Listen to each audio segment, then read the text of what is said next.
Azerbaijani President Ilham Aliyev has thanked his Turkish counterpart, President Recep Tayyip Erdogan, for his country's brotherly spiritual and political support during the Second Karabakh War 3 years ago. As a result, the pair have agreed to boost their defense cooperation as well as to open the Zangezur corridor, a significant transit route which will link Baku with the eastern Turkish city of Kars. Azerbaijan is the second country Erdogan has visited as part of his first tour since his re-election last month. On Monday, he visited the Turkish Republic of Northern Cyprus to reiterate his support for a two-state solution.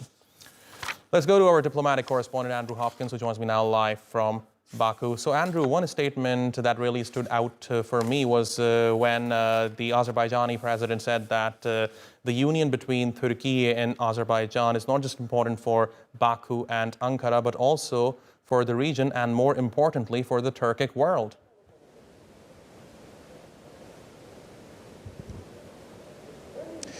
Yeah, exactly. There's a number of issues going on between Turkey and Azerbaijan which have more international repercussions. One of the things which was brought up in that press conference is the state of the region in terms of energy consumption.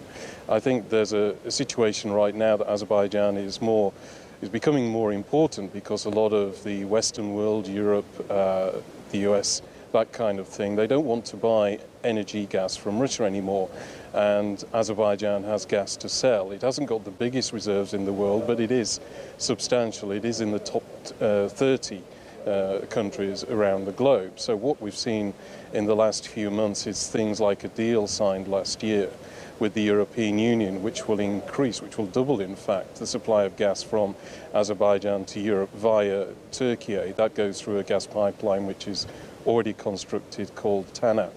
There's also talks about putting into practice something that has been talked about for quite a few years now, a sort of connecting pipeline that runs across the Caspian Sea, which will also potentially take gas from Turkmenistan through Azerbaijan and into Europe and Turkey. And this is a whole new situation where I think these two leaders think that Azerbaijan and Turkey are coming into their own in terms of the supply of energy to many more different parts of the world. So I think this is one of the areas where they were sort of attaching a lot of importance during that speech there. And Andrew, very quickly, we also heard the Turkish president say that the opening of the Zangezur corridor will basically reinforce the relationship between Baku and Ankara.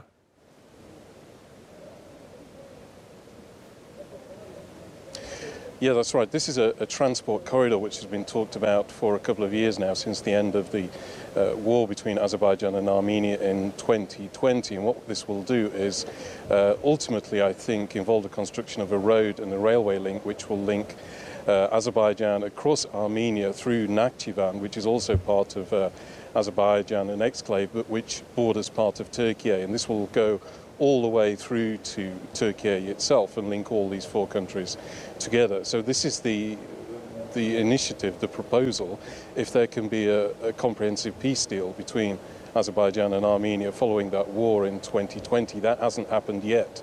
There are still some talks going on now, a fair bit of speculation that could even happen in the next few months. And Nikol Pashinyan, the Prime Minister of Armenia, made some comments in the last few weeks saying that he is ready to recognize the international borders of Azerbaijan as long as there are security guarantees for the Armenian population that rely in Karabakh. And this is one of the main problems that remains between the two.